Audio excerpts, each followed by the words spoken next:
Toda a história da humanidade é uma questão que nos acompanha, né, em qualquer momento da história humana.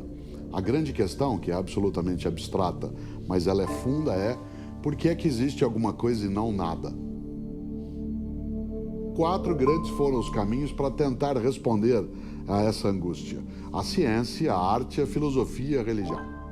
Essas 4 áreas, elas se dedicaram a tentar explicar por que é que nós existimos, por que as coisas existem, com uma grande diferença. A ciência procurou trabalhar o como das coisas, isto é, o funcionamento, enquanto que a filosofia, a arte e a religião foram em busca dos porquês.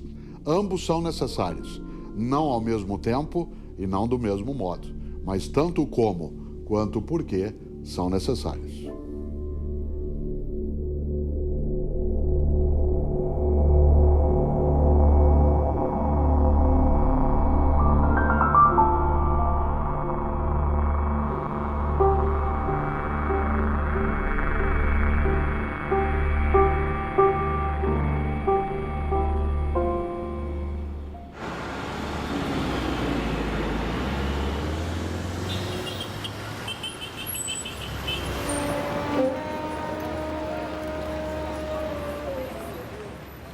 Pergunta fundamental: Deus existe? O que é? Onde está?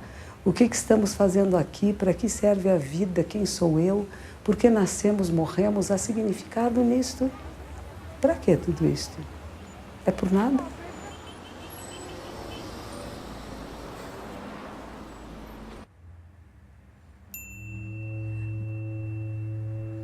Quem sou eu? O que sou eu? Mais do que quem, porque às vezes nós podemos dar nossa carteirinha de identidade, né? Ter meu nome, minha filiação, mas não é essa a pergunta. A pergunta: o que é você, ser humano? Como funciona um ser humano? Corpo, mente, espírito. Há separação? Há divisão? Tem alguma coisa fluindo, flutuando, separada? Ou será que não é uma integração, uma integridade?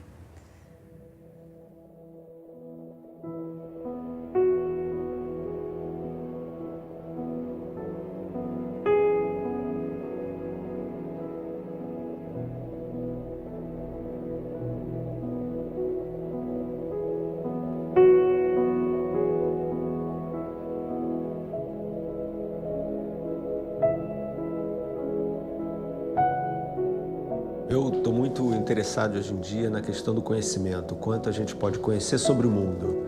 Então, uma maneira de você representar isso, né, metaforicamente, é você pensar que tudo que a gente conhece está numa ilha. E essa ilha é cercada pelo desconhecido, tá? E à medida em que o conhecimento vai avançando, né, a gente vai desenvolvendo novos instrumentos, novas teorias e tal, essa ilha vai crescendo. Mas à medida em que ela cresce, cresce também a margem que ela faz, né, a fronteira, vamos dizer assim, que ela faz com o desconhecido. Ou seja, quanto mais a gente conhece sobre as coisas, mais a gente desconhece também, mais perguntas surgem, né? E essa questão está ligada profundamente com a questão de quanto a gente pode conhecer do mundo. Porque o ponto é que esse oceano do desconhecido, vamos dizer assim, ele em princípio é infinito. Ou seja, a gente, mesmo que o conhecimento humano aumente com o tempo, a gente nunca vai poder conhecer tudo sobre o mundo. Então a gente tem que viver com essa sabedoria, que a gente nunca vai poder ter uma visão completa do mundo, o que não nos torna menos humanos, na verdade nos torna mais humanos e menos deuses.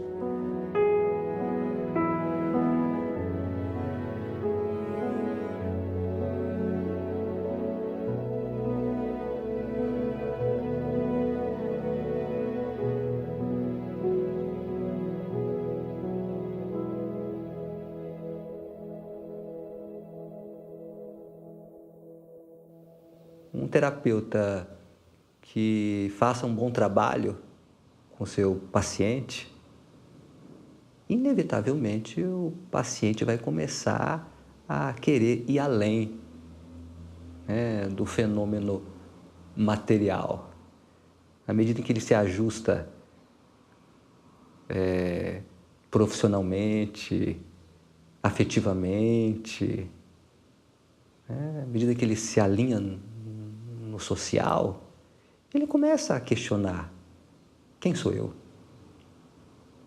O que eu estou fazendo aqui? Para onde eu vou? Será que de fato o meu propósito externo está em sintonia com o meu propósito interno? Quem sou eu? Essa é a grande pergunta. E quando a gente vai camada por camada, sempre tem uma nova surpresa. E mesmo que a gente chegue na luz, depois se pergunta como a perdeu de novo. Porque é essa inspiração do ser, ela pode escorregar de novo entre os dedos. Ninguém deve pensar que já chegou lá. E dizem que há um estágio que é irreversível. Eu, sinceramente, não alcancei. E quando outro dia, numa palestra, vieram me dizer que eu isso e aquilo, eu digo, olha, essa não é a opinião que a minha esposa tem de mim.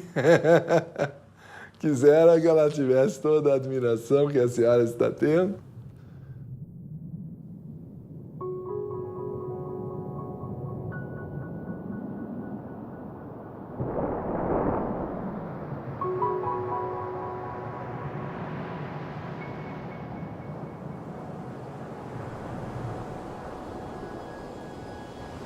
Na minha vida, o meu esporte serve como uma ferramenta de autoconhecimento muito grande.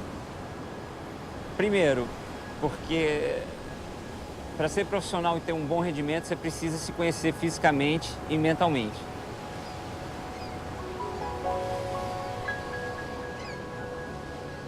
Segundo, pela geografia do meu esporte, né? Ele tem uma relação muito direta com a natureza, né? O que é saudável.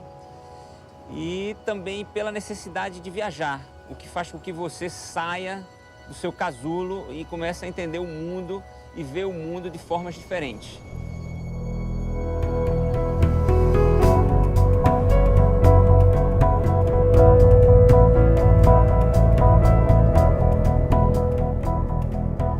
A prática da onda gigante tem a ver com a maneira que eu vejo a vida. Eu gosto de desafios, tá entendendo? Você se expõe de uma maneira louca, você morre. De uma maneira preparada, você aprende.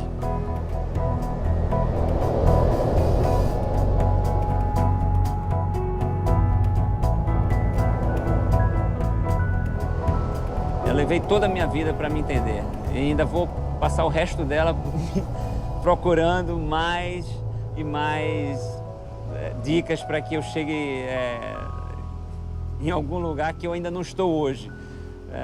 A busca nunca para, a busca é infinita.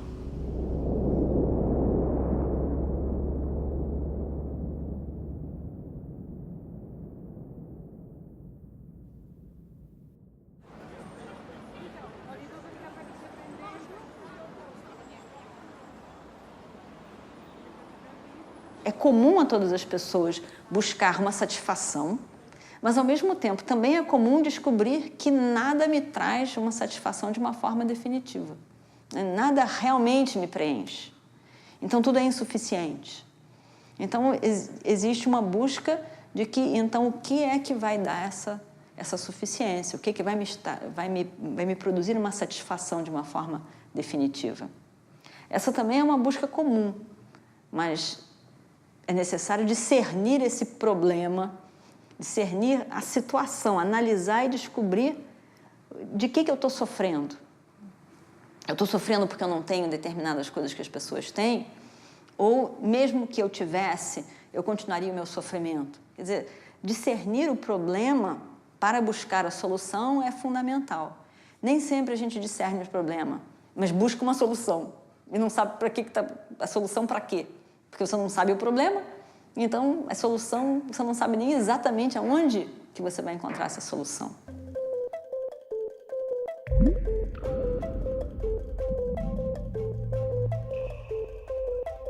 Se nós pensarmos na criação do universo, há 15 bilhões de anos atrás, 15 bilhões de anos e um segundo atrás, não existia nada, de acordo com a teoria científica mais aceita para a criação do universo hoje em dia. Há 15 bilhões de anos surgiu o Big Bang, né? Houve a grande explosão. Então, se nós pensarmos essa grande explosão como uma metáfora de ondas concêntricas, quando você joga uma pedra num lago de águas tranquilas, o que acontece? Você forma ondas concêntricas. Então, pensemos nessa grande cadeia do ser como sendo essas ondas concêntricas, que é o próprio processo evolutivo se desenvolvendo. A primeira onda que se formou é a onda da matéria. A primeira coisa que surgiu após o Big Bang foi matéria.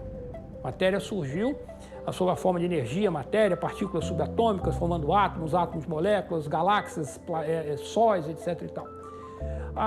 Posteriormente, há 5 bilhões de anos atrás, surgiu a Terra matéria ainda nessa primeira onda. Há 3,5 bilhões de anos atrás, surgiu a segunda onda, essa segunda macro-onda, surgiu a vida na Terra. E essa vida, então, partiu de todo um processo de organismos unicelulares, por uma cadeia filogenética vegetal e animal, até os animais superiores, até os mamíferos superiores.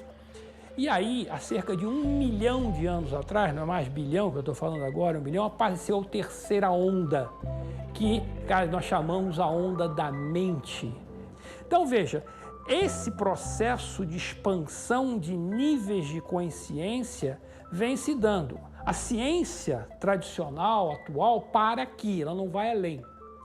Mas você há de convir comigo que nós esse processo não continua, deve continuar. Então existe um quarto nível, que seria um nível do espírito, que seria um nível de transcendência desse nosso nível atual, desse macro nível atual, que é o nosso nível do ego, em que nós nos vemos como uma individualidade. Nós seremos muito mais, nós seremos a nossa individualidade e algo mais. Então, esse é o conceito do grande ninho do ser, que é um conceito que existe desde as tradições de sabedorias antigas e que hoje pode ser feita uma releitura dele através desse processo de conhecimento que a evolução nos trouxe.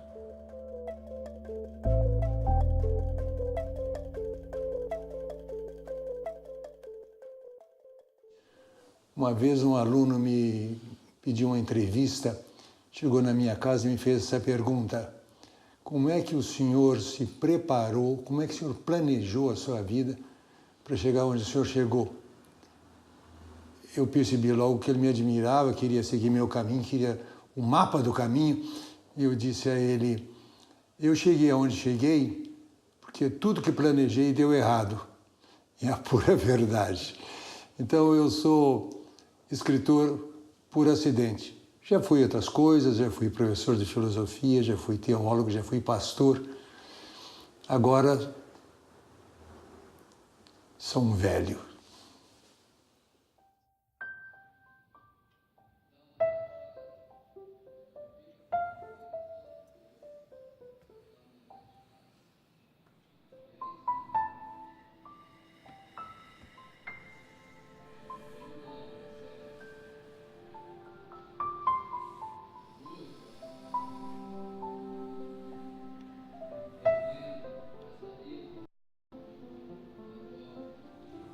O ser humano não é o corpo.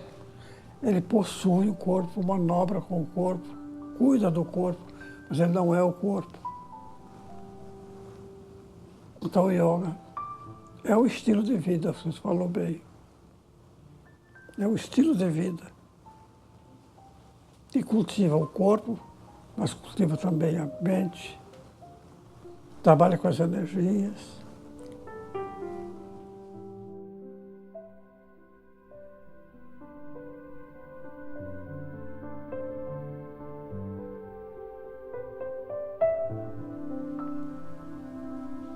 Os grandes yogis não trabalharam o corpo.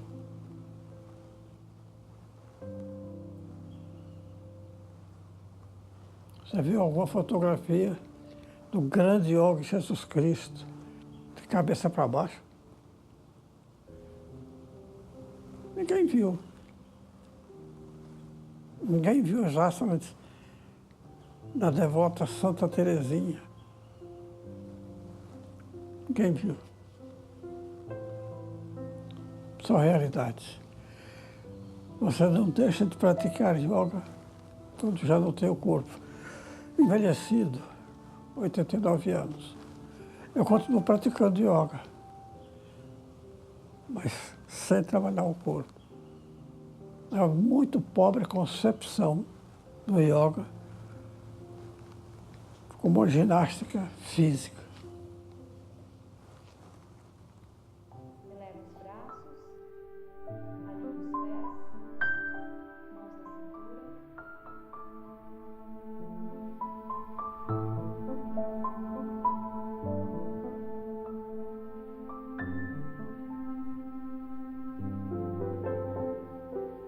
Tem um ditado super pessoal, né? E isso já é muito íntimo, mas é um ditado que fala assim, que está comigo há muito tempo, que é: tudo um dia será nada, e esse nada será o tudo que tanto procuramos encontrar.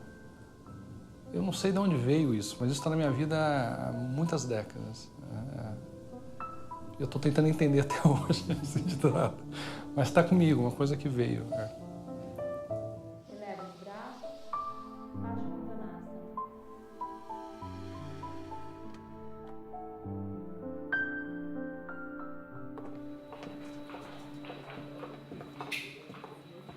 A gente está falando tanto de saúde, de autocuidado, e isso é sair de um processo de passividade, né?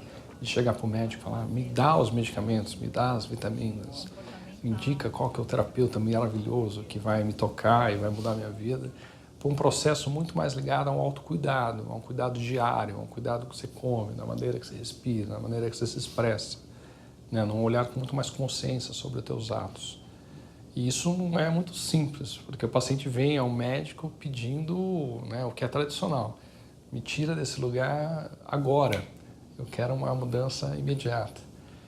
E você devolve para ele um caminho, né, uma visão de caminhar. Eu vou te ajudar nesse caminhar, mas não é uma mudança que vai acontecer de maneira tão abrupta.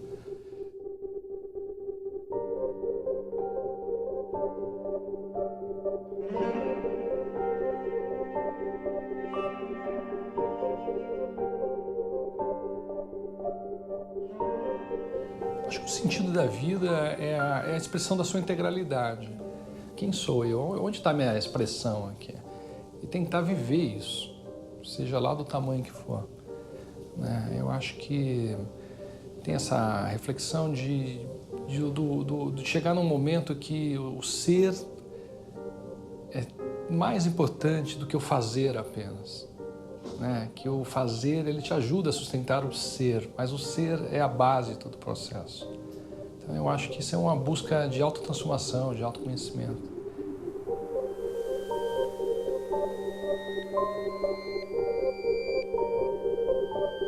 A gente aprende que estamos aqui na Terra com uma finalidade específica que envolveria a nossa evolução. Se alguém me perguntar o que você está fazendo na Terra, a gente aprende que estamos aqui para evoluir, superando as nossas limitações, as nossas dificuldades e problemas de relacionamento, enfim, crescer espiritual, moral, intelectualmente. Então eu diria que a finalidade da vida, o objetivo da vida, o sentido da vida para mim seria isso, o empenho de evoluir sempre.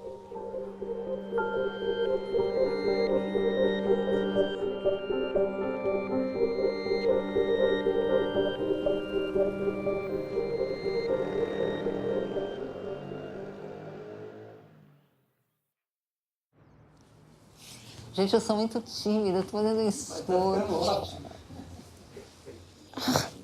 Escuta, você quer um copo d'água? Não, eu quero comer minha barrinha. Mas vai, vamos lá. Vamos pau na máquina, vai. Eu vou tomar água. Uma água, quer comer algum? Vou pegar uma barrinha. O pessoal do Big Brother anda com esse negócio aqui grudado, né? Como eles tomam banho, hein, com isso? O sentido da vida varia de acordo com a época da vida. O sentido da vida, para mim, já foi lutar por uma causa, depois foi amar um homem, depois foi cuidar das filhas, às vezes tudo isso junto, às vezes algo em primeira instância. Mas, hoje em dia, o sentido da vida é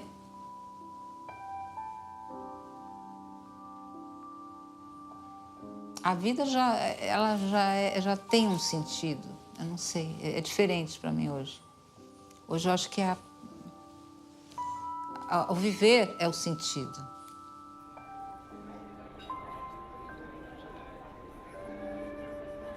Eu vi uma frase de um pensador francês aqui, entrevistado por algum veículo, algum jornal brasileiro, que ele dizia o seguinte: a vida não tem sentido nenhum, mas não é proibido dar-lhe algum. Né? Então, esse eu acho que é um pensamento muito, ao mesmo tempo, libertário e, ao mesmo tempo, que dá seriedade à ideia da vida. Quer dizer, a vida é um projeto individual, né? E nisso talvez eu seja mais anarquista do que um indivíduo vinculado a qualquer outra doutrina. É um projeto individual em que você tenta construir uma história para você, né? E uma história que, na minha cabeça, é norteada por valores da ordem moral. Eu sou muito zeloso desse aspecto vamos dizer assim, da condição humana, e acho que tem que ter alguma ideia também de crescimento pessoal, né? Quer dizer, o sentido da vida é a gente sair daqui 80 anos depois da chegada um pouquinho melhor do que entrou.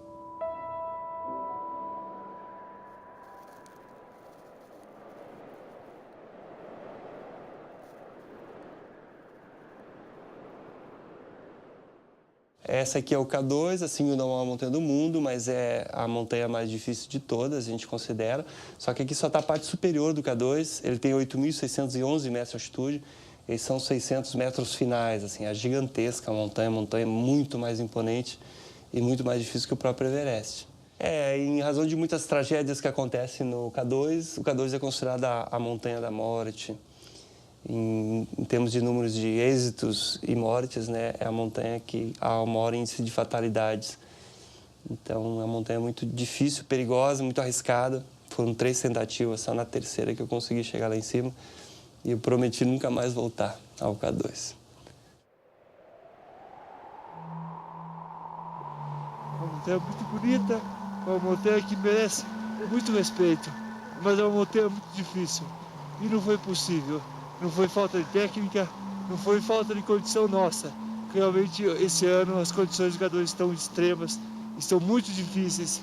Nós conseguimos chegar até 8.000 metros de altitude, enfrentamos muita neve e, infelizmente, tivemos que desistir dessa escalada.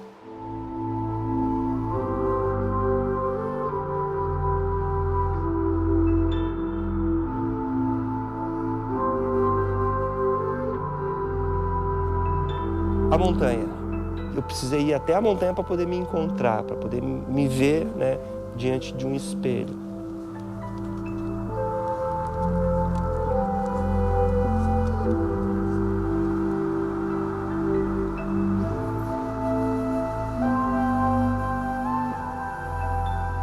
Você estar na montanha desempenhando um esforço físico intenso, muitas vezes correndo riscos, gera-se uma grande introspecção, assim, você começa a pensar em tudo na sua vida, naquele momento que você está ali. É incrível como a minha cabeça viaja nesses momentos que eu estou na montanha. E aí você começa a se conhecer, começa a resolver problemas dentro de você e ter forças para encarar o mundo em si, encarar pessoas, encarar situações. Então, isso causa uma evolução, assim, eu percebo que eu melhoro a partir do momento que eu vou para a montanha e eu volto para a cidade.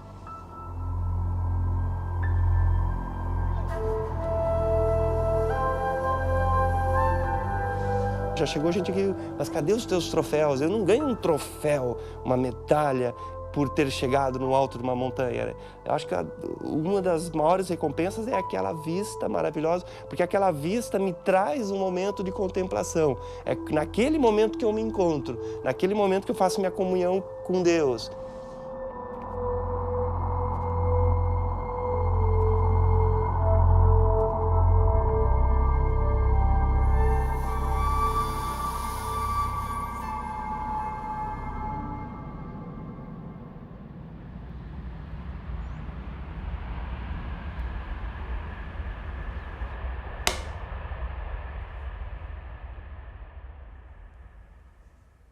Um dos desafios do ser humano é conhecer-se a si mesmo. Já Santo Agostinho coloca como preocupação básica de toda a atividade dele é responder: quem sou eu finalmente? O ser humano se faz ele mesmo pergunta. E eu creio que é uma pergunta, no fundo, irrespondível. Porque o ser humano é um projeto infinito. Ele é um nó de relações voltado em todas as direções. Para dentro de si, para o outro, para a natureza, para o universo, para o absolutamente transcendente que é Deus. E ele se realiza na medida em que ele ativa essas relações. E por isso, quanto mais ele se relaciona, mais ele se enriquece e mais descobre possibilidades dentro dele. Então, ele não é um sistema fechado, é um sistema aberto. Daí que toda a pergunta exige uma resposta. E essa resposta levanta uma nova pergunta. E assim nós vamos de perguntas em perguntas, de respostas em respostas. E, no fundo, nós não sabemos quem somos. Então, nós sempre estamos buscando. Encontramos espelhos de nós mesmos em todas as partes e não nos identificamos com nenhum deles. Como os orientais expressam, a prisão é maia, é ilusão. É eu nem saber quem eu sou, de onde eu venho e para onde eu vou. E como dizem os bons navegantes, nenhum vento é favorável para aquele que não sabe aonde quer chegar.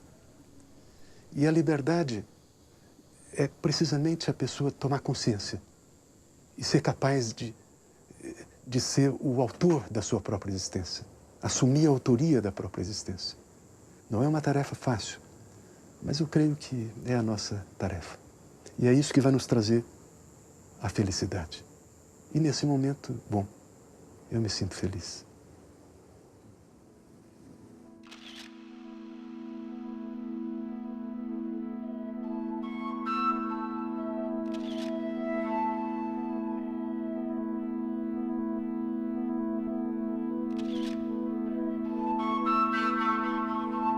A minha matriz criativa, o meu modelo de universo, a minha compreensão do mundo surgiu andando. Andando pelo agreste do cerrado, né? Pelas caatingas, pelas florestas. Ali eu estabeleci o meu percurso na Terra, né? Que é básico, é espalhar belezas, fazer refletir, provocar. Tá aí. O resumo do meu trabalho é basicamente isso.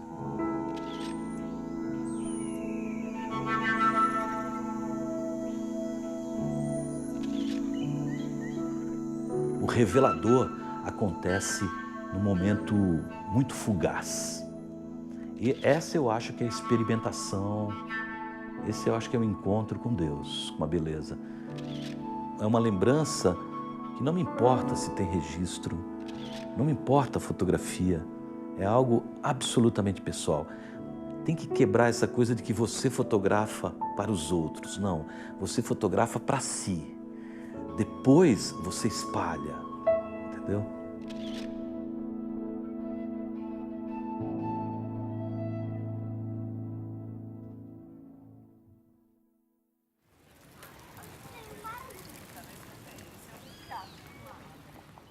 É sempre difícil a gente falar das qualidades da gente, né?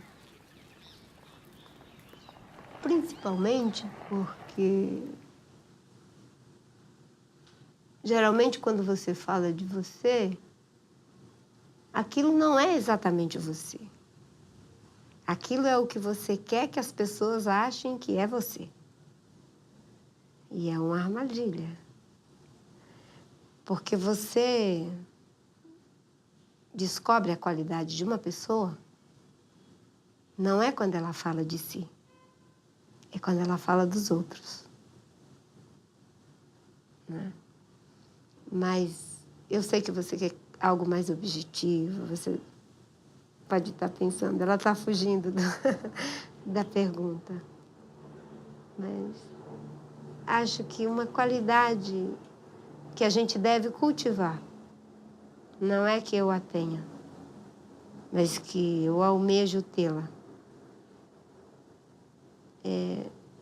saber-me frágil, saber-me incompleta, saber-me faltosa, dependente desse outro que me sustenta, que me completa, que me acalma e que me inquieta.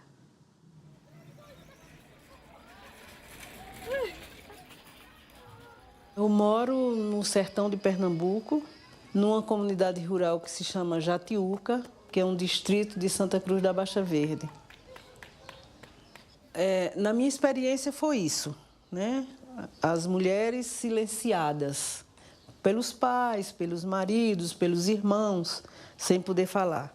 Eu tive que, com elas, junto com elas, recuperar a autoestima. E o que é a importância da autoestima na vida de uma pessoa e na vida de uma mulher e de uma mulher rural? Para mim, quando eu me quero bem, quando eu me respeito, quando eu sei que eu sou um ser importante, eu não permito que ninguém me desrespeite, que ninguém me bata, que ninguém me desvalorize.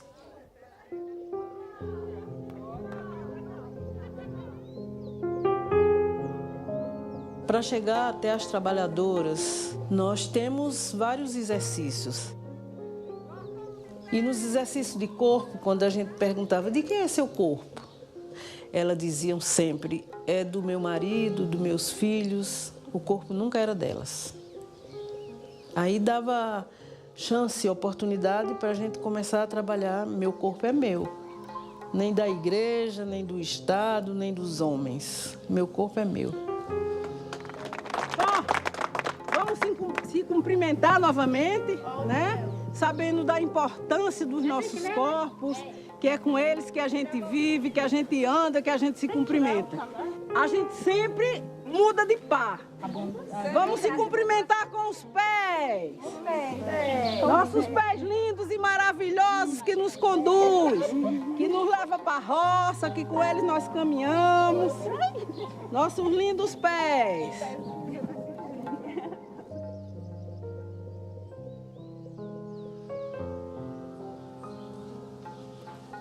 Eu estava numa reunião e tinha uma senhora, devia ter 60 anos ou mais.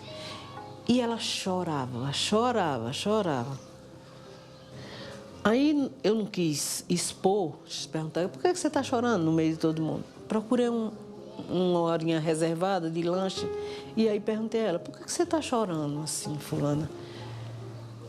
Ela disse, ô Vanete, é porque você está dizendo tanta coisa linda, tanta coisa importante, e eu não vou mais conseguir mudar minha vida. É por isso que eu estou chorando. Eu sempre vivi com um marido que é machista, que acha que só ele sabe. E como é que eu vou mudar isso depois que eu tenho filhos e netos? Aí eu disse a ela, não chore não, você pode sim. Mas posso o quê? Se você pode contar a sua experiência, você pode dizer às outras, às jovens, às suas netas, que não é bom assim, que elas podem mudar agora a vida delas. Então, você quer uma contribuição maior? Ela ficou com uma cara linda.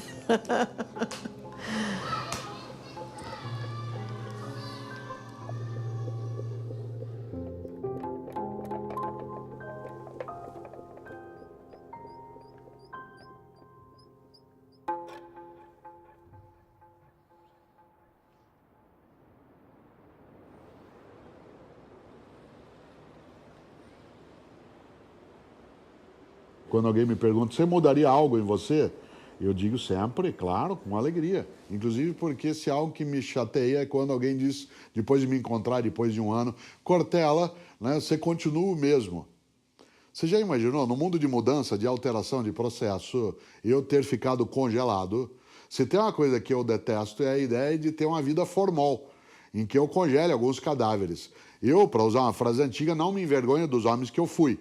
Mas eu gosto de lembrar que eu já tive muitas vidas que foram sendo feitas, refeitas e reinventadas. Ao contrário do que muita gente imagina, a gente não nasce pronto e vai se gastando. A gente nasce não pronto e vai se fazendo. Eu não nasci pronto em 1954 e vim me gastando até hoje. Eu nasci não pronto e vim me fazendo. O que nasce pronto é fogão, sapato, geladeira. Esse sim vai envelhecendo. Então eu quero sim mudar várias coisas, quero mudar o meu senso estético, quero ter uma ampliação da minha capacidade de ouvir, de enxergar, de fruir sabores. Eu quero ser capaz de mudar a minha conduta em relação a algumas pessoas com as quais eu convivo para que ela fique melhor. Ainda bem, né? Você ser do mesmo modo, de uma maneira persistente, não é sinal de coerência, é sinal de tacanhice mental.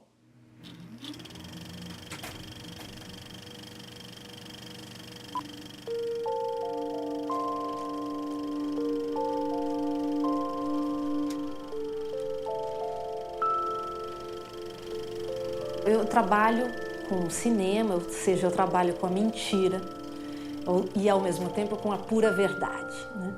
E quando eu tinha 18 anos, eu participei do núcleo de CPT, do Antunes Filho, né, o Centro de Pesquisa Teatral, e eu lembro que lá tinha que cada um recitar uma pequena frase para fazer vários exercícios, né, de teatro, e uma frase que eu gostava, né, de recitar, um poeminha, que é do Fernando Pessoa, que é: o poeta é um fingidor, ele finge tão completamente que chega a fingir que é a dor que devera sente.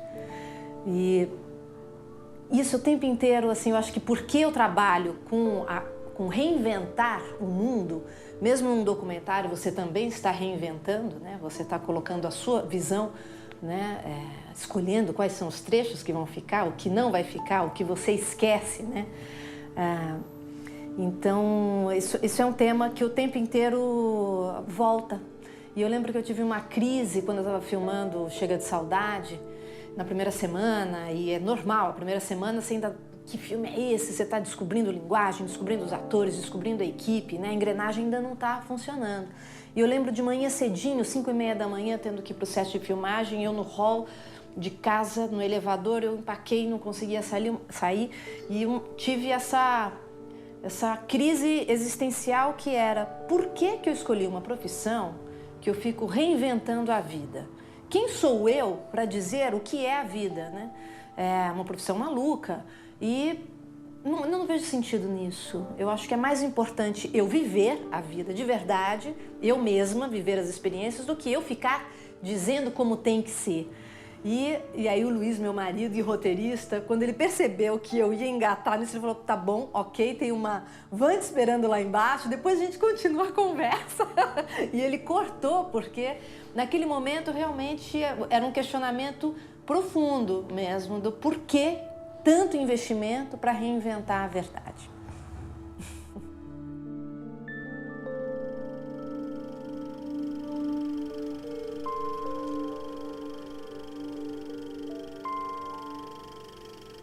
Em toda obra de arte há um elemento de dor.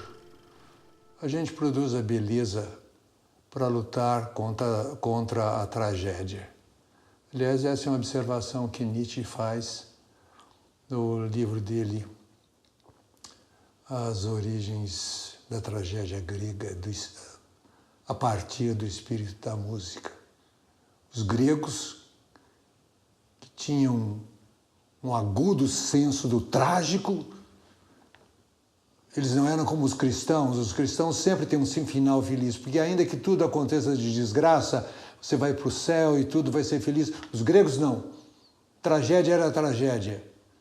E ele então faz a pergunta: se eles eram assim tão dominados pelo espírito do trágico, por que é que eles não se matavam?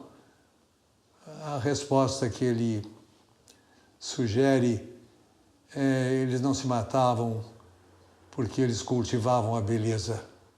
A beleza permitia que eles olhassem para a tragédia face a face.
Eu sou autodidata, então eu aprendi sozinha a pintar. O meu caminhar, eu sempre tenho em vista a evolução do meu espírito, eu como espírito, não eu como Tatiana hoje. A Tatiana, sim, eu sou Tatiana também, né? Então, esse é o meu caminhar. E junto com a minha arte me ajuda muito com tudo isso, porque é um autoconhecimento contínuo, né? Estou o tempo todo lidando comigo mesma, com coisas de dentro, então isso ajuda muito.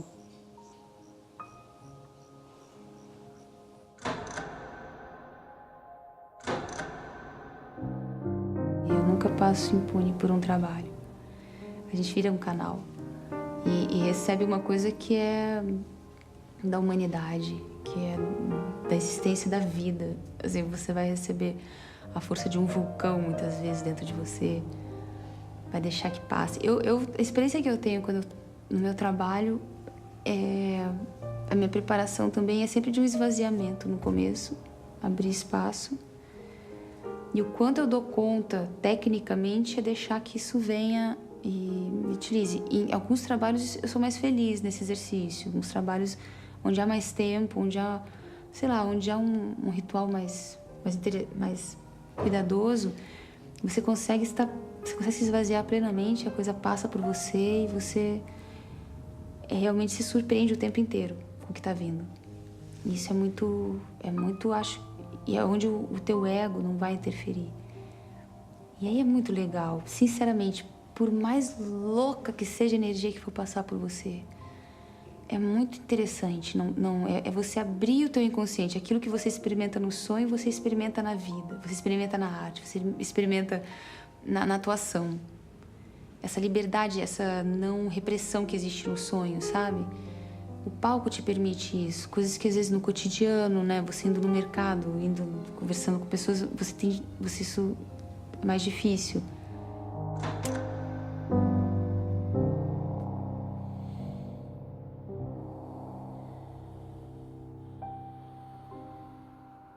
Eu acho que tanto o processo do ator quanto o processo do palhaço são processos profundos de autoconhecimento. Se você quiser vê-los assim. Você tem que visitar profundamente o teu amor, se você quiser fazer Romeu. Se você não lida bem com o amor, meu irmão, você não vai fazer Romeu. Você não vai conseguir comunicar. Porque você não consegue comunicar o teu amor para tua mulher.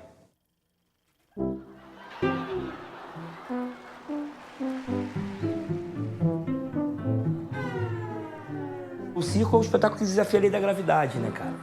As pessoas voam, se equilibram num fio, jogam 7 objetos pro ar, fazem desaparecer e aparecer coisas, corpos perfeitos.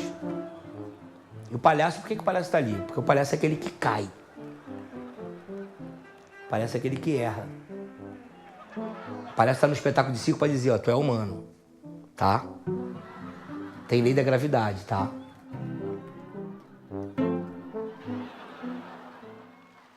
O que faz o palhaço derrubar tudo? O que faz ele bater com a cabeça na parede? O que faz ele cair no buraco? Por quê? Ser quem você é, então eu sou aquilo lá.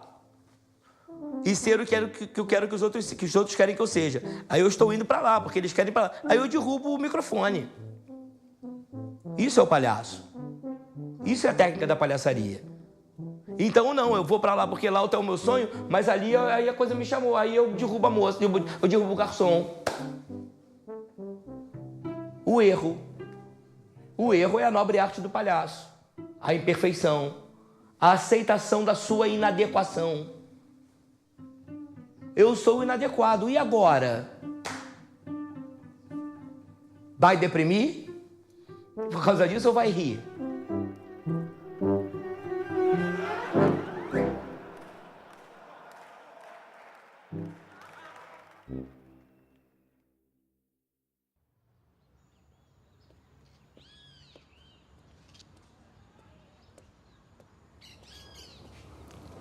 É uma frase que eu li há algum tempo que diz que às vezes a gente está condenado a ser feliz.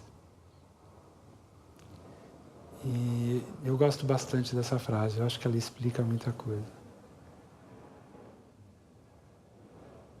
O que ela explica?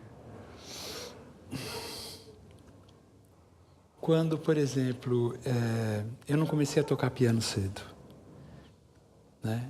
E eu decidi que eu queria tocar piano um pouco mais tarde, com 18 anos, que eu realmente queria ser pianista.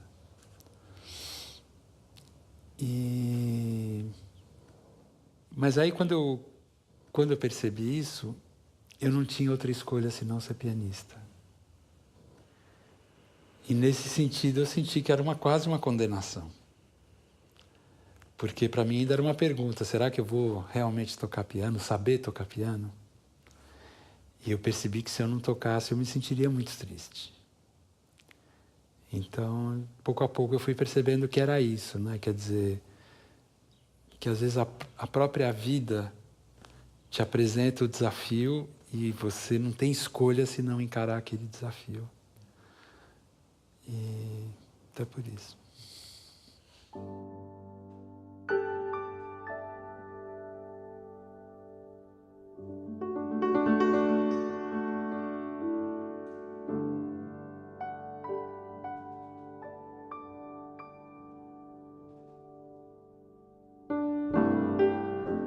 Se a felicidade tivesse um som, seria o silêncio.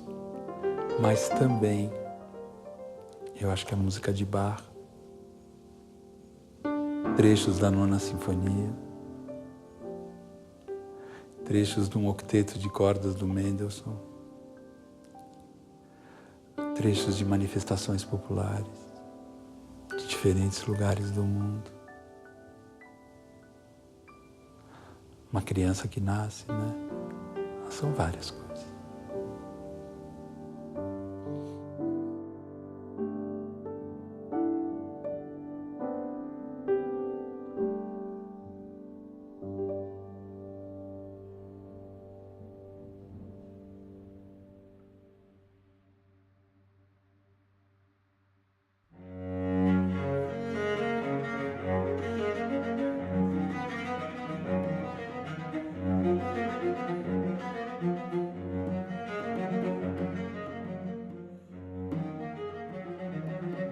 Felicidade, para mim, se resume à paz de espírito.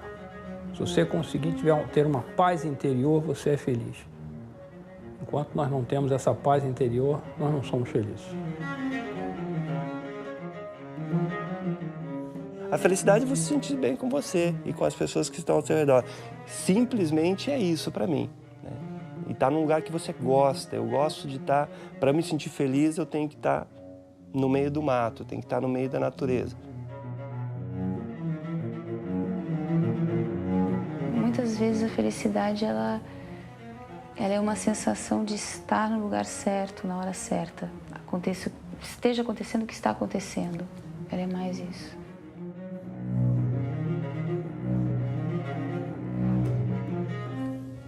Essa possibilidade de ser, sem tentar manipular a vida, sem tentar, né, ir para a ação, ir para o fazer o tempo inteiro.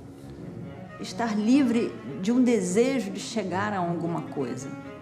Então, relaxar essa busca básica de que falta alguma coisa e nem eu sei o que é, ou então eu sei o que é, mas não consigo chegar. A minha felicidade depende também da felicidade de muita gente.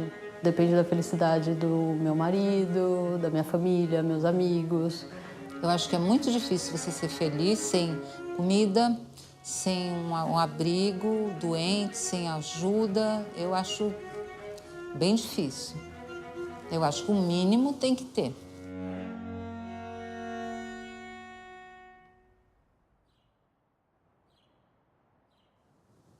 Por que existem tantas visões diferentes de felicidade? Porque a felicidade é original para cada um, porque nós somos originais. Nós somos únicos, ainda que iguais. E acho que a beleza da condição humana é essa possibilidade de você ser completamente original e completamente igual. É um paradoxo. E é por isso que cada um vai dar uma resposta diferente sobre felicidade.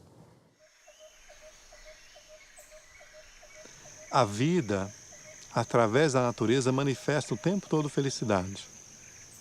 Você vai perceber que as pessoas sempre estão mais felizes quando buscam o sol, a praia, as águas da cachoeira, quando buscam se reunir em volta de um fogo numa lua cheia, pulsa uma determinada energia, uma determinada alegria. A felicidade não exige dinheiro, a felicidade não exige status para se manifestar, a felicidade não exige oferendas, a felicidade não exige um curso de MBA e ela não exige nenhuma formação.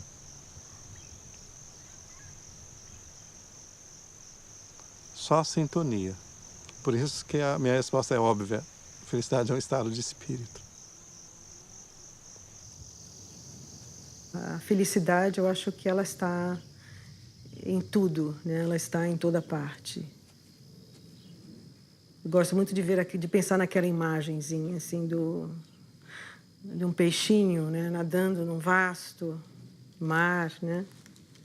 E perguntando assim para o outro peixe, né? Onde é que fica esse oceano aí que todo mundo fica falando? Eu acho que a felicidade, sabe...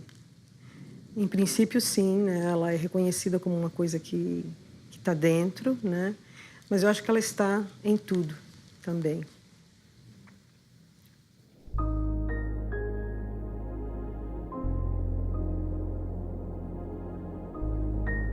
O nosso estado natural é um estado de felicidade. E, no entanto, ou seja, a vida, assim como nós a percebemos, né? A realidade, assim como nós a percebemos, cria uma série de fenômenos. E esses fenômenos é que nos impressionam mais do que a felicidade. Então nós somos como que pessoas assim que se impressionam muito mais com os fenômenos que vão acontecendo à nossa volta do que exatamente, né, de perceber que a felicidade nunca deixa de se oferecer a si mesma para nós. Então, se a gente tirasse os véus, né, dos fenômenos que nos circundam, eu acho que a gente viveria num campo de felicidade.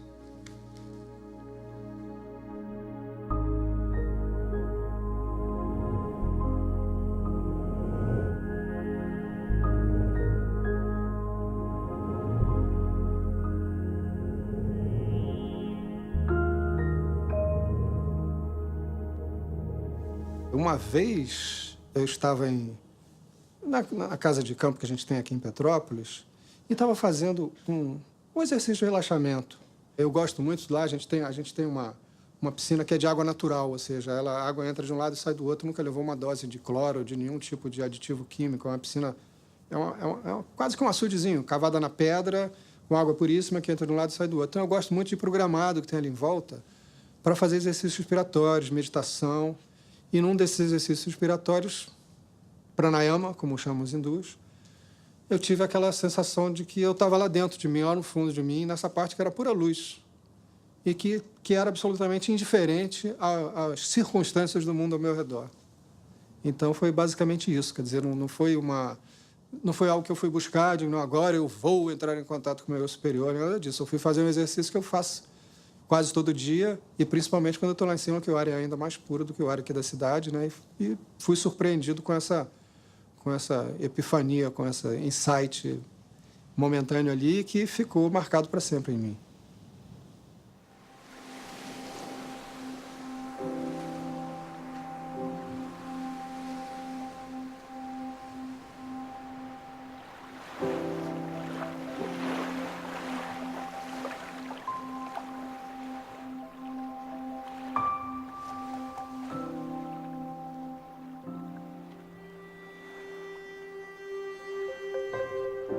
Eu acho que um dos momentos felizes assim na minha vida que eu me lembro bem foi um momento de transcendência metafísica, vamos dizer assim, que é uma coisa que, puxa, cientista falando isso, mas é verdade, que quando eu tinha 15 anos, o meu irmão mais velho me levou para a ilha de Itacuruçá para passear lá, ele vivia lá sempre e tal, ele era meio riponga. Daí ele me levou para lá e me falou, ó, fica aí sentado nessa pedra, chamava Pedra da Baleia, que é um pedrão, um granito enorme, de uns 5 metros, tinha uma escadinha e tal para você subir. Fica aí, pensa no mundo, medita e depois a gente conversa. E eu fiquei sentado naquela pedra e tinha uma cássia em cima de mim, assim, cheia de flores, e tinha aquele mar maravilhoso, e eu vi, assim, um cardume de robalos pulando, sabe? Assim, eu falei... E naquele momento eu percebi que eu não era mais eu era tudo aquilo. E foi um momento assim muito, muito espiritual para mim. E eu me senti parte de uma coisa muito maior. E talvez tenha sido aquele momento na minha vida em que eu tenha entendido que a minha busca era uma busca por entender esse mundo.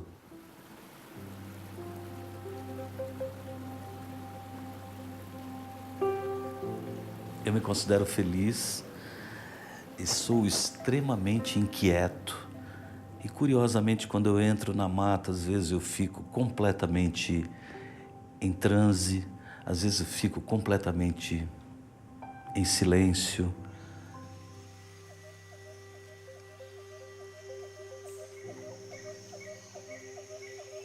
Eu tenho muitos momentos de felicidade.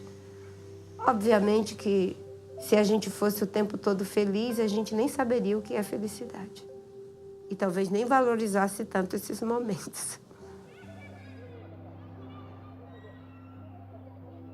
Eu tenho 5 netas e agora nasceu um neto. Eu com aquela criança de 7 meses nos braços, tão sorridente, aquilo me dá uma felicidade tão grande. E meu filho, comentando essa felicidade, disse que a felicidade era tão grande que ele tinha medo. E eu disse, eu também sinto medo, porque quando a felicidade é demais, a gente sempre tem medo de que alguma coisa possa acontecer.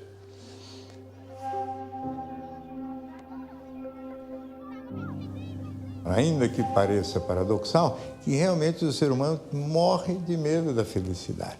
Né? É como se uma iminência de tragédia chegasse perto de nós cada vez que nos sentimos muito felizes. O medo da felicidade é o medo, evidentemente, de perder a felicidade, mas parece que a chance de que isso aconteça aumenta muito justamente quando a gente está muito feliz.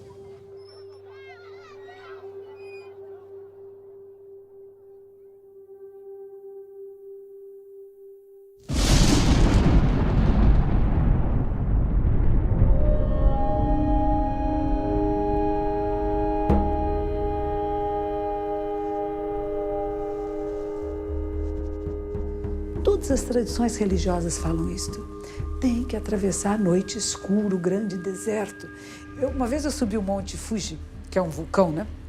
E é uma coisa maravilhosa. Você começa a subir a montanha e ela é linda. Então tem flores, tem verdinho, e aos pouquinhos vai acabando a vegetação e ela vai ficando cada vez mais íngreme e mais difícil. A prática da vida espiritual, ela é assim. E muitas pessoas só querem o verdinho. A beira da montanha ali embaixo é bonita, é gostosinho. Ah, eu já vi. Você sobe a primeira plataforma, você tem uma pequena visão de si, do mundo, da vida, de um pontinho um pouquinho mais alto, e você fala, já tá bom. Porque mais para lá, aí vai cansar. Isso é suficiente? É suficiente para muitas pessoas, que bom, teve uma pequena visão. Mas há outros que não se contentam com isto. Eu quero ter a visão maior, então eu vou ter que fazer esse esforço maior.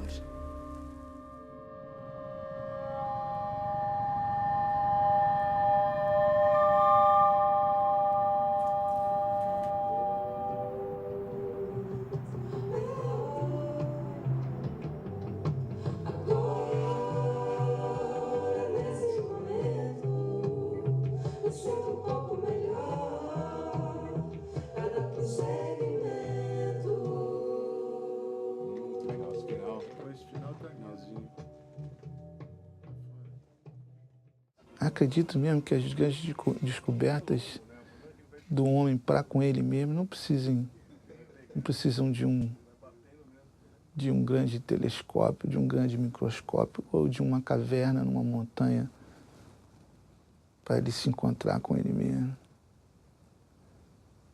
Deve ser mais corriqueira essa procura. Se a gente vivesse numa sociedade, numa educação que isso fosse estimulado, era mais fácil de todos nós conseguirmos isso. Momento mágico! Caraca! Por fora e por dentro. Por fora e por dentro. Muito bom.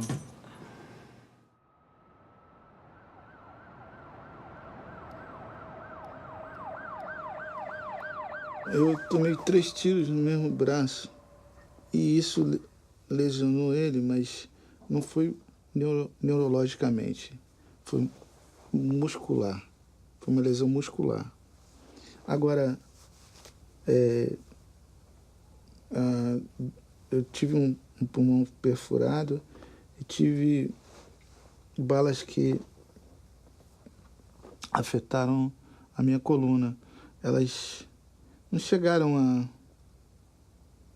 a machucar diretamente, mas só o calor e a vibração já lesiona. Então eu fiquei... A minha lesão foi T4, uma lesão mais ou menos à altura aqui do peito. Depois ela desceu, depois do período de choque medular, como eles chamam, a lesão desceu bastante. Eu não ando e, por não ter seccionado a medula direto, eu também sinto muitas dores.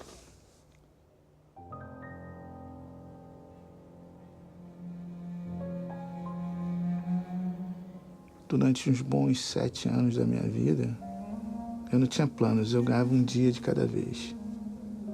Eu pensava em acordar e até a hora de dormir, preservar um pouco de equilíbrio, só por aquele dia.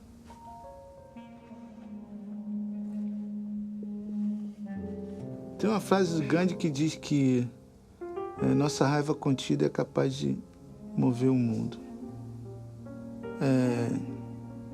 Eu acho que, quando eu falo dessa raiva, é você pegar aqueles sentimentos que não são tão nobres seu e canalizar, usar aquilo, fazer um moinho de vento com aquilo, pegar aquela tempestade interna e gerar um outro tipo de energia.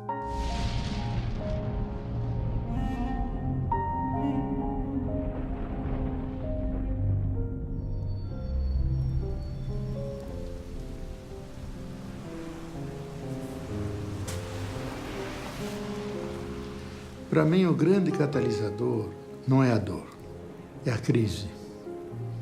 Porque a crise acrisola, a crise purifica, a crise desfaz todas as gangas, tudo aquilo que não é substancial cai e fica só substância. E nisso vai junto dor, vai junto decepção. Então, a dor,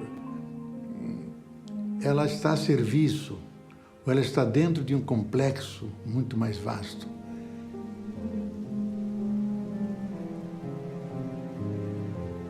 A dúvida, a crise, né? Mesmo uma depressão até um certo ponto, ela é bem-vinda por provocar uma reflexão, por assumir, não sei, tenho dúvida, o que eu tenho aqui não me serve mais. Para onde eu vou? Não sei, né? Não é tão simples. Então eu tenho que pesquisar, eu tenho que experimentar até... Ah, ok, agora é por aqui.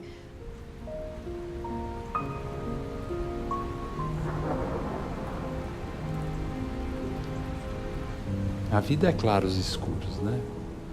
Quem, por exemplo, tem pânico de trovão, sofre com a chuva, né? Mas se cabe o trovão, a chuva está tudo ok, né? E se você está fora da cidade, no campo, a chuva é muito bem-vinda, né? Então sempre vai depender, né?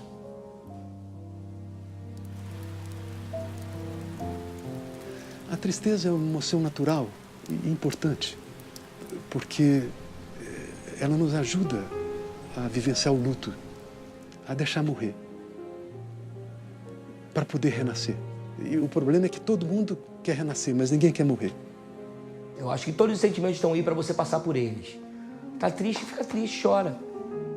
Cara, eu tô triste. Tá triste por quê? Pô, tô triste por isso. Pô, cara, parei que eu vou chorar um pouquinho. Chorou, passou? Vamos sair, vamos tomar um chopp, vamos ficar um pouquinho alegre? Vamos. Eu acho que é muita... Acho que é muita glamorização desses lugares de emoção. Tudo é temporário. Veja, as emoções em nós, elas são muito rápidas. São instantâneas, são como... O resto é memória. E a gente fica chamando essa memória. E nós adoramos chamar a memória, principalmente coisas desagradáveis, né?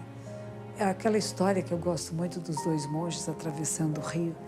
E um deles ajuda uma jovem a atravessar. E os monges faziam o voto de não tocar em mulheres, né? E que um deles, uma hora depois, bravo, você carregou aquela moça. Disse assim, mas eu deixei ela lá. E você continua carregando. Então, às vezes, nós temos problemas, dificuldades. E abre mão. É difícil esse abrir mão. Mas isso é um dos ensinamentos principais. Quando a gente abre as mãos, nela cabe todo o universo. Quando nós seguramos alguma coisa, nós nos limitamos. E, às vezes, nós seguramos a dor, o sofrimento. Eu sofro mais do que você. Você não entende a minha dor. Como não?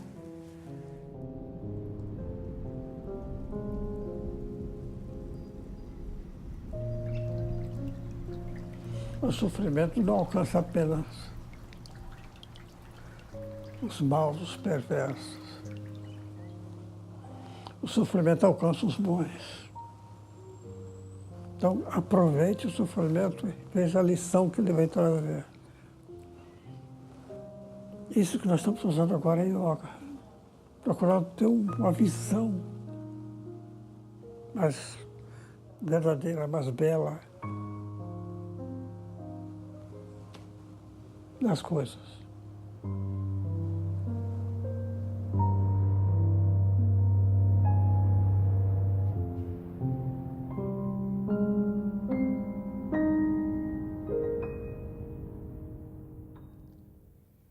Você já falou um pouco sobre isso, mas eu gostaria que você comentasse essa frase de que a vida é muito curta para ser pequena. Pois é, um dia, Benjamin Disraeli, que foi um grande político e pensador do século XIX, no mundo britânico, aliás, foi primeiro-ministro da Rainha Vitória, Benjamin Disraeli disse essa frase, a vida é muito curta para ser pequena. Já basta que a vida curta seja para que a gente consiga apequená-la de algum modo. E o que é apequenar a vida? É ter uma vida que seja superficial, banal, fútil, uma vida que, antes de tudo, ela seja pequena, isto é, diminuta. Vida é algo para engrandecer a mim e aqueles que estão à minha volta. Desse ponto de vista, eu sempre digo, quando eu partir, e eu partirei, eu sou mortal, nós somos o único animal que é mortal, né? Todos os outros animais são imortais. Porque, embora todos morram, nós somos o único que, além de morrer, sabe que vai morrer. Teu cachorro está dormindo sossegado a essa hora, teu gato está tranquila. Você e eu sabemos que vamos morrer. Desse ponto de vista, não é a morte que me importa, porque ela é um fato. O que me importa é o que eu faço da minha vida enquanto minha morte não acontece, para que essa vida não seja banal, superficial, fútil, pequena. Nesta hora eu preciso ser capaz de fazer falta. No dia que eu me for, e eu me vou, eu quero fazer falta. Fazer falta não significa ser famoso, significa ser importante. Há uma diferença entre ser famoso e importante. Muita gente não é famosa e é absolutamente importante. Importar, quando alguém me leva para dentro, importa, ele me porta para dentro, ele me carrega. Eu quero ser importante. Por isso, para ser importante, eu preciso não ter uma vida que seja pequena. E uma vida se torna pequena quando ela é uma vida que é apoiada só em si mesmo, fechada em si. Eu preciso transbordar, ir além da minha borda. Preciso me comunicar, preciso me juntar, preciso me repartir. Nesta hora, minha vida, que sem dúvida ela é curta, eu desejo que ela não seja pequena.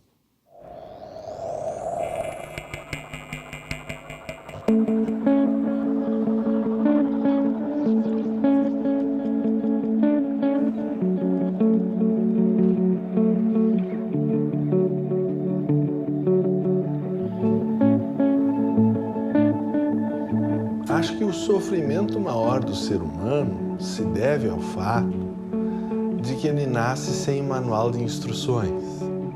Por não saber como ele mesmo funciona, ele sofre. A causa do sofrimento, a causa do mal, é a ignorância. Então nada pode ser mais importante do que algo que nos liberte do sofrimento. Sem o autoconhecimento, como é que nós vamos nos libertar se nós causamos o nosso próprio sofrimento por ignorância?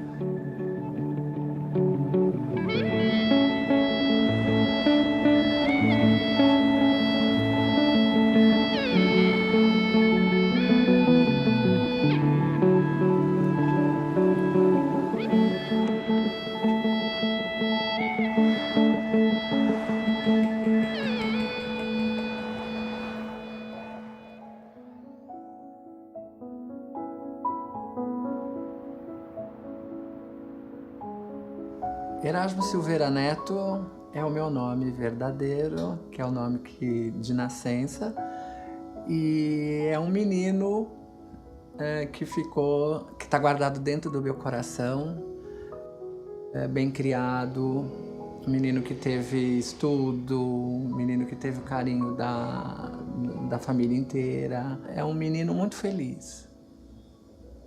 Então por isso que a Greta tem bastante saudade disso.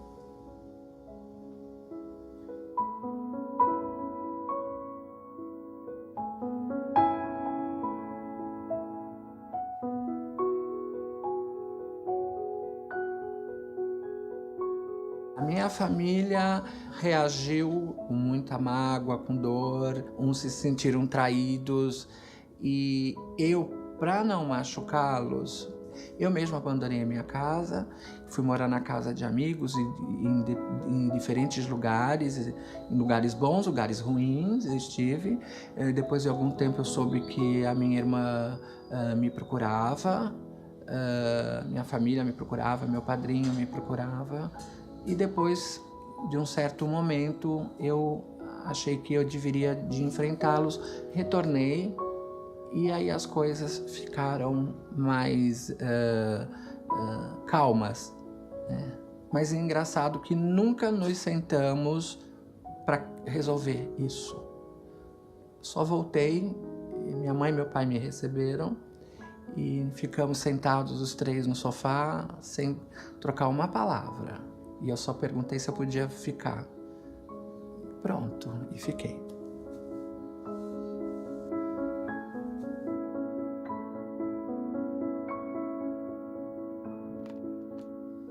Para mim, o autoconhecimento foi um processo libertador. E, na verdade, ele até continua. Eu não consigo, mesmo com os 55 anos que eu tenho hoje, eu não consigo me situar de transexual, de travesti ou de homossexual. Então, é uma pergunta que quando me fazem, eu nunca sei responder. A única coisa que eu sei dizer é que eu sou um ser humano e eu me sinto super normal. Para mim, na minha visão, e sei que não é normal na visão de outras pessoas. Isso eu sei, eu tenho conhecimento disso pelo preconceito, pelas coisas que as barreiras, obstáculos que a gente encontrou no meio disso tudo. Mas eu mesmo não me classifico.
Desde que eu me conheço por gente, a minha questão sempre foi desvendar os mistérios do universo.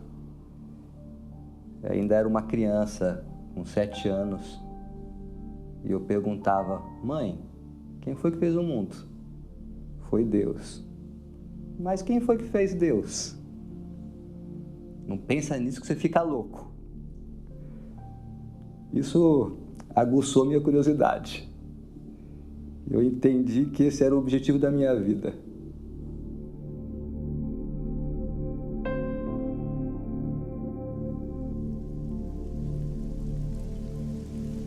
Eu sou apaixonado pelo não saber. Para mim, a dúvida é uma coisa muito legal, né? E então, mas você não acha que a gente precisa saber tudo? Não, a gente não precisa saber tudo. Eu acho que a gente precisa saber. E a gente precisa saber cada vez mais. Que o que importa, na verdade, é o querer saber e não o responder tudo. Essa diferença, para mim, é essencial.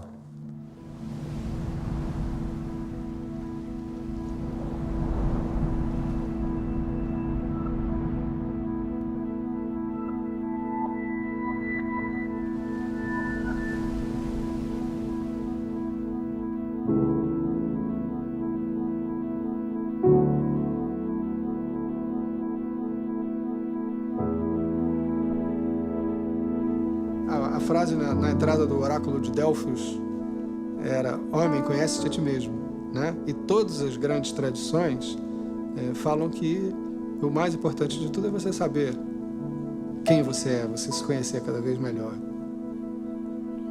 A gente fala isso, de como é que eu posso fazer com que o maior número de seres entre no caminho, na verdade, etc. E ao mesmo tempo, quanto mais você quiser empurrar alguém pela porta, mais essa pessoa se afasta. Então, na verdade, a gente não pode fazer nada. A gente acha que está fazendo, isso ainda é o falso eu, né? Não há nada que você possa fazer, você pode apenas apontar. Existe uma porta, existe um caminho, mas cada pessoa tem que trilhá-lo. As pessoas estão esperando por uma estação para serem felizes. Então, quando eu crescer, quando eu me formar, quando eu me casar, quando eu tiver filhos, quando eu tiver dinheiro, quando eu tiver um patrimônio, quando eu tiver saúde. Então, as pessoas estão sempre transferindo a felicidade para uma próxima estação e por isso não são felizes. Então, esse ditado eu acho muito acertado. Não é uma estação, é uma maneira de viajar. Eu acho que a gente tem que pensar no caminho. Eu comecei a pensar que era possível ser feliz na cadeira de roda, como quando eu pensei não em chegar a ser feliz, mas quando eu vi que ser feliz é justamente não abrir mão do caminho até lá, do caminho até a felicidade. Se vou chegar, não sei, mas eu finalmente tenho o meu caminho. E esse meu caminho já é melhor do que ficar parado. A satisfação não está apenas em chegar no alto da montanha. O aprendizado, o conhecimento, você adquire justamente em olhar para os lados nessa escalada. E você ter a percepção que a escalada não é o topo da montanha, mas sim esse caminho até o alto da montanha. O movimento da vida é da eterna despedida, né? Assim, é sair do útero e para caminhar com as próprias pernas, literalmente, né? E eu lembro que a nossa filha, ela tinha acho que uns 2 anos de idade, começando a andar ainda, e eu dei de presente para ela uma mochilinha. E o Luiz falou: uma mochila, Laís, já? Que é o símbolo, né, dos mochileiros que vão por aí, né? Mas com 2 anos é muito cedo uma mochila. Mas é isso, né? A vida é uma eterna mochila. Pega a tua mochila e vai, né?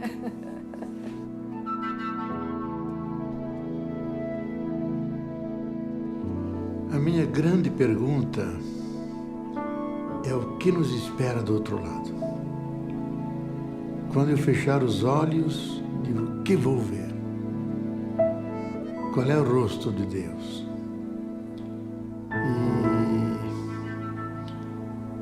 E finalmente, quem é esse mistério? para mim é a pergunta que me persegue dia e noite.